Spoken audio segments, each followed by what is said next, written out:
Les gars, comment vous allez? Aujourd'hui, j'ai envie de parler d'un joueur assez particulier. Vous connaissez tous, c'est Fermin Lopez. C'est vrai qu'on parle beaucoup en ce moment de recrues, de Luis Diaz, de Marcus Rashford, on avait Nico Williams, on parle de Dani Olmo, est-ce qu'il va être à la hauteur, etc. Mais on oublie un petit gars qui nous a fait une saison assez fabuleuse. Et j'avais envie de consacrer une vidéo parce que vraiment, Fermin Lopez, la saison qui nous a pondu l'année dernière, il mérite une vidéo et il mérite peut-être de savoir sa place pour l'année prochaine. Déjà, j'aime bien le gars. C'est-à-dire, j'aime bien l'histoire un petit peu de Fermin Lopez. C'est-à-dire, c'était pas le joueur qui était destiné, le joueur qui était programmé à être là. C'est un joueur de la Masia, bien sûr, mais qui était au Barça B, qui a fait son aventure de son côté, qui a été prêté du côté de la 3e division espagnole, qui est revenu sous Xavi et qui a convaincu aux entraînements. Et franchement, là, quand on voit Fermin Lopez jouer pour la première fois, c'était, je m'en rappelle très bien, lors de la tournée américaine en 2022-2023 sous Xavi. Il nous avait marqué un banger contre le Real Madrid exceptionnel. Et à partir de ce moment-là, Fermin Lopez était resté dans le groupe et nous avait fait vraiment une saison en tant que 12e homme, vraiment avec énormément de potentiel. Alors on voyait des limites, on voyait que voilà, il était en pleine progression, il avait tout simplement 20 ans à ce moment-là, donc c'est aussi l'histoire d'un gars qui n'est pas aussi précoce qu'un Yamal, qu'un Gavi, qu'un Pedri à 17-18 ans, mais qui explose plus tard à 20 ans. Et Fermin Lopez, donc sous Xavi, on voit le potentiel, on voit le gars et tout, on se dit, lui, peut-être que s'il est bien utilisé, il pourrait vraiment apporter beaucoup plus que ce qu'il apportait déjà au Barça. Et arrivé sous Flick, c'est un petit peu la révélation. Moi, j'aime bien parler de révélation. Aujourd'hui, je parle de Fermin Lopez pour savoir si le rôle qu'il aura à jouer sera plus important que Dani Olmo ou pas. Pourquoi je vous dis ça? Parce que en gros, quand on regarde un petit peu le Barça là sur les 2 dernières années qu'on a pu vivre ensemble, déjà on va être sur une saison de confirmation. Alors pour moi, ça reste mon avis, l'année 2023-2024 de Xavi et du Barça, pour moi c'est une année de transition. C'était à ce moment-là où le Barça avait besoin vraiment de retrouver un petit peu goût, de retrouver des sensations, et justement ça a été le cas. Alors c'était une saison de transition, tout n'était pas parfait, mais il y a eu l'éclosion de Lamine Yamal, il y a Gavi, la recrue Inigo Martinez, etc. Bref, en fait ça a posé les bases pour la saison qu'on a pu passer l'année dernière avec Hansi Flick. Xavi est parti pour des raisons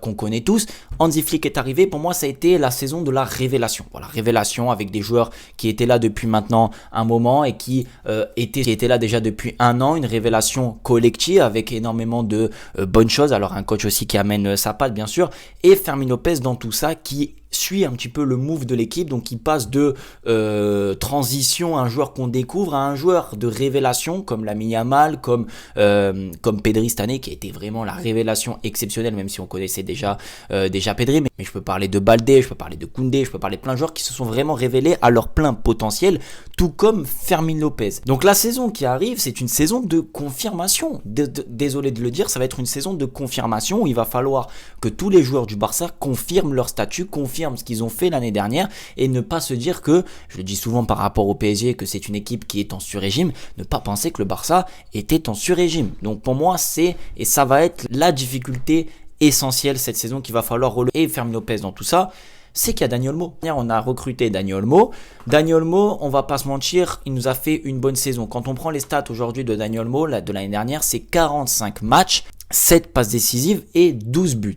Toute compétition confondue pour Dani Olmo, Espagne compris. C'est une saison intéressante pour Dani Olmo pour une première saison, pour une adaptation à un grand club comme le Barça, mais c'est pas la saison exceptionnelle de Dani Olmo. Il a été blessé, il a eu du mal à s'inscrire, il a eu du mal à performer lors des matchs importants et tout. Et on avait d'un autre côté un petit gars comme Fermin Lopez qui était dans sa saison de révélation, tout comme les autres joueurs du Barça, qui nous plante 43 matchs, 11 passes décisives, 9 buts. Donc les statistiques avec Dani Olmo, elles sont pas très loin, et j'ai le bon souvenir, moi personnellement, de voir quand Fermin Lopez était sur le terrain et voir quand Dani Olmo était sur le terrain aussi. C'était deux choses complètement différentes, deux styles complètement différents. Dani Olmo, personne au Barça a son style de jeu. Fermin Lopez, personne au Barça a son style de jeu. Donc quel est le numéro 10 pour la saison prochaine? C'est là où je veux en venir. Et c'est là où pour moi il faut garder quand même une certaine lucidité. Moi, Dani Olmo, je le laisse encore le temps d'exploser, d'exercer son plein potentiel. Maintenant, Dani Olmo a 27 ans, Fermin Lopez a 22 ans. Il faut commencer aussi à voir par rapport à cet âge-là. Alors 27 ans, vous allez me dire c'est rien du tout, c'est la force de l'âge, c'est vrai. Mais on a un petit jeune de 22-23 ans qui commence à arriver, qui commence à peut-être même être plus fort que Dani Olmo. Je ne sais pas si vous me suivez.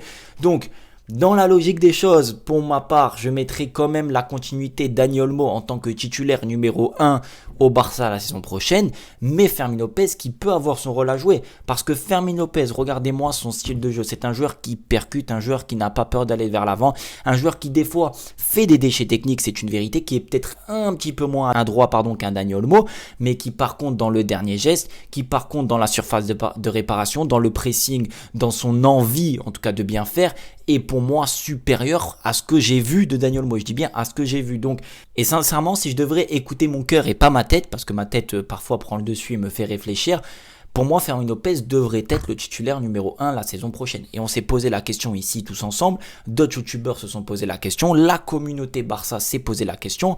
Fermin Lopez a sa chance et peut titiller la place de Dani Olmo. Alors oui, on laisse Dani Olmo. Moi, je laisse Dani Olmo titulaire pour commencer la saison. Il n'y a pas de souci, ça sera le numéro 1. Par contre, pas le droit à l'erreur. Pas le droit à l'erreur parce que le petit Fermin, il continue à progresser, il continue à pousser, il continue à être intéressant. Et dans tout ce qu'il a apporté la saison dernière, dans ses statistiques, dans son envie et dans cette fin de saison qui était pour moi mieux réussie que Dani Olmo, attention, on peut se poser des questions et c'est pour ça que là, cette vidéo a pour but de vraiment essayer de maintenir l'attention sur Fermin Lopez. Donc Dani Olmo, oui, on connaît le style de joueur, c'est un joueur spectaculaire qui peut faire des différences à tout moment. Mais Fermin Lopez aussi, c'est ce genre de joueur-là. Et on va avoir et mettre la lumière sur Fermin Lopez. Et je vais prendre un risque peut-être cette saison parce que je peux me tromper, mais je vais mettre une pièce sur Fermin Lopez qui peut nous changer la donne cette saison. Moi, je mets une pièce. Vous avez la vidéo, vous pouvez l'enregistrer. Peut-être que je vais me tromper. Ça peut être une vérité, mais la pièce que je mets sur Fermin Lopez, sincèrement, j'ai bon espoir. Voilà, j'ai bon espoir et je pense qu'il peut nous faire quelque chose de assez fou. Voilà, c'était une petite vidéo pour revenir sur Fermin Lopez. Aussi, pour que vous me dites ce que vous en pensez. Est-ce que vous pensez que Fermin Lopez peut être le titulaire l'année prochaine numéro 1 à la place de Dani Olmo, ou au contraire, c'est trop jeune, il faut lui laisser le temps, etc. Et on laisse plutôt Dani Olmo titulaire. Sachant que c'est un joueur qui continue à progresser, Fermin Lopez, un joueur qui prend du galon, un joueur qui prend de la valeur marchande, un joueur qui veut potentiellement s'imposer en tant que titulaire dans une grande équipe. Et si il est bouché par Dani Olmo, on n'est pas au risque de le perdre, que ce soit peut-être cet été, même si je pense pas, parce que vu le mercato, comment il évolue, ça m'étonnerait, ou peut-être l'année prochaine si sa chance n'est pas donnée, parce qu'on a vu le potentiel qu'il a, et il y a beaucoup d'écuries, beaucoup d'équipes qui peuvent s'attacher ses services et qui veulent s'attacher ses services. Mais faut le garder parce que il est tout simplement exceptionnel. Bref, prenez soin de vous et de votre famille. Je vous dis à la prochaine. À bientôt.